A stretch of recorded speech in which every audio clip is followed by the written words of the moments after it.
नमस्कार, आदाब, सत श्री अकाल, राम राम। कैसे हैं आप लोग? होपफुली सब बढ़िया होंगे, जबरदस्त होंगे। और एक छोटी सी वीडियो के साथ मैं आप लोगों के साथ एक बार फिर हाजिर हूं आज की इस क्लास में पंप प्राइमिंग थ्योरी को लेकर। अगर आप किसी भी कॉम्पिटेटिव एग्जाम की तैयारी कर रहे हैं तो इस तरह के जो कंसेप्ट है ना वो बहुत अच्छे से क्लियर होने चाहिए। मैं इसके बारे में आपको पूरी थ्योरी समझाऊंगा और उसके बाद कुछ प्रैक्टिस क्वेश्चन भी हम डिस्कस करेंगे इसी क्लास के अंदर कि पंप प्राइमिंग क्या है और ये किस तरह से वर्क करती है। इकोनॉमिक्स का एक मोस्ट इंपॉर्टेंट कॉन्सेप्ट और एस्पेक्ट कह सकते हैं आप इससे। चलिए शुरुआत करते हैं। सबसे पहले आप याद रखिए कि जब पंप प्राइमिंग की बात करते हैं तो ये J.M. कीन्स के द्वारा दी गई है। तो ये पंप प्राइमिंग जो है वो केनेजियन इकोनॉमिक पॉलिसी है, यानी J.M. कीन्स के द्वारा दी गई पॉलिसी है जो कि बात करती है गवर्नमेंट फंड को इंजेक्ट करने के लिए, यानी कि सरकारी जो व्यय है उसे बढ़ाकर या करों में कटौती करके अर्थव्यवस्था में धन को कैसे बढ़ाया जाए। आप सोचिए धन को बढ़ाने की आवश्यकता कब होती है, आप सोचेंगे। देखिए एक कॉन्सेप्ट याद रखिएगा मनी सप्लाई का। मनी सप्लाई जितनी ज्यादा होती है इन्फ्लेशन उतना ही ज्यादा होता है, और अगर मनी सप्लाई बहुत कम हो जाती है तो देश में डिफ्लेशन आ जाता है। हम जानते हैं कि इन्फ्लेशन खराब होता है कंज्यूमर के पॉइंट ऑफ व्यू से, लेकिन डिफ्लेशन खराब होता है प्रोड्यूसर के पॉइंट ऑफ व्यू से। अगर हम पूरी इकोनॉमी के पॉइंट ऑफ व्यू से बात करें तो इन्फ्लेशन का होना अच्छा है, जरूरी है, और ये इन्फ्लेशन 4+-2 की रेंज में होना चाहिए। यानी कि 2 से लेकर 6% तक एनुअली अगर इन्फ्लेशन रहता है तो ये अच्छा माना गया इकोनॉमी के लिए। यानी डिफ्लेशन का मतलब है जब वो माइनस में हो तो इसका अर्थ खराब से होगा। अब जब डिफ्लेशन की सिचुएशन है उस समय हमें इन्फ्लेशन लाने के लिए, मनी सप्लाई को बढ़ाने के लिए फंड को इंजेक्ट करना पड़ेगा।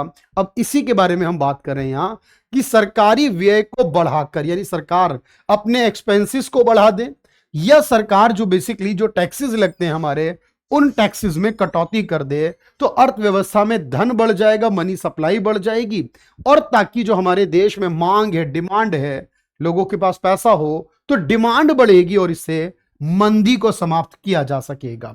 तो जब मंदी को समाप्त करने का कॉन्सेप्ट आ रहा है तो ये कीन्स की एक थ्योरी है मंदी को समाप्त करने की। इसे डिजाइन किया गया ताकि टेम्परेरी इंटरवेंशन हो सके, यानी टेम्परेरी तौर पर जो डेफिसिट फंडेंट, क्योंकि भाई घाटे में कोई बात नहीं है, क्योंकि अगर वो घाटे में भी है सोच लीजिए तो आपने कहा चाहे उधार लेकर ही करे, लेकिन उस समय जो समस्या उसको दूर करना पड़ेगा। तो deficit funded spending aims to create multiplier effect, क्योंकि इससे क्या होगा, इकोनॉमी को रिवाइव करना है, ग्रोथ को बढ़ाना है, दोबारा से इन्फ्लेशन लाना है, मनी सप्लाई बढ़ानी है, डिमांड बढ़ानी है। तो जरूरी है क्योंकि इन्फ्लेशन के साथ साथ आपको याद रखना ग्रोथ इंक्रीज करती है। तो इसीलिए चाहे आप उधार लेकर स्पेंड करें लेकिन आपको तो टेम्परेरी तौर पर इंटरवेंशन करना पड़ेगा। ये जो थ्योरी आप जनरेट कर रहे हैं कि किसी तरह से आप ग्रोथ को बढ़ाएं, इन्फ्लेशन को बढ़ाएं, यही है पंप प्राइमिंग। अब देखो ध्यान से, ये मानते हैं कि सरकार अगर अधिक खर्च करेगी, फर्म और परिवार के हाथों में पैसा आएगा, वो पैसे से उपभोग और मांग करेंगे और इस प्रकार अर्थव्यवस्था में सुधार होगा। तो ये कीन्स के द्वारा संबंधित, और 1930 के समय याद करो, 1929 का वो समय जब महामंदी आई पूरी दुनिया के अंदर, जिसे 30 का दशक भी कहते हैं, 1930, 29 या 1930 का दशक। तो ये बहुत इंपॉर्टेंटली यूज किया गया था उस समय। बात क्लियर हुई यहां तक? अब देखो, अब इसके ऊपर जो सवाल हमारे हैं, जो पॉइंट हमारे हैं, वो क्या कहते हैं। सवाल हमारे ये कहते हैं, पहला कि pump priming should be used, कब होनी चाहिए। एक होता है किस लिए होनी चाहिए और एक होता है कब होनी चाहिए। तो अगर मैं कहूं जब हम कॉन्ट्रैक्शन में हो, मुद्रा कॉन्ट्रैक्शन का टाइम हो, डिफ्लेशन का समय हो, तब इसे किया जाना चाहिए ताकि मुद्रा प्रसार हो सके, एक्सपेंशन हो सके। अगर पूछता पंप प्राइमिंग का उपयोग किस लिए होना चाहिए तो हम कहते हैं मुद्रा प्रसार के लिए, मुद्रास्फीति में वृद्धि के लिए, अर्थव्यवस्था में सुधार के लिए। बोलो हाँ या ना। नेक्स्ट है, मांग में कमी को दूर करने के लिए राजकोषीय नीति में हम पंप प्राइमिंग का इस्तेमाल करते हैं। इसका क्या तात्पर्य है? तो इसका तात्पर्य क्या हुआ, देखो, बचत को प्रोत्साहित करना, बिल्कुल गलत। घरेलू उद्योगों को बचाने के लिए काम करना, आपने कहा गलत। मांग को बढ़ाकर सरकारी कार्यों पर खर्च करना, ज्यादा खर्च करना, मांग को बढ़ावा देने के लिए, तो आपने कहा जी बिल्कुल ठीक है, हमें गवर्नमेंट स्पेंडिंग बढ़ानी है ताकि डिमांड बढ़े, चाहे इकोनॉमी की ग्रोथ बढ़े। इसी को पंप प्राइमिंग कहा रहेगा। पंप प्राइमिंग का सहारा कब लेना चाहिए? फिर वही बात है, तो हमें लेना चाहिए डिफ्लेशन के समय। जब अर्थव्यवस्था में डिफ्लेशन चल रहा हो तब लेना चाहिए। अगला सवाल है,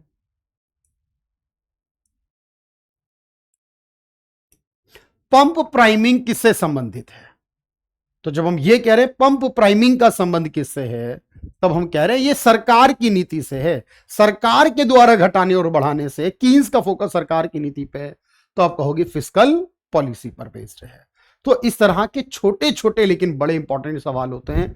ये सवाल आपके एग्जाम के लिए जरूरी है, ये सवाल आपको हर तरह से करने आने चाहिए।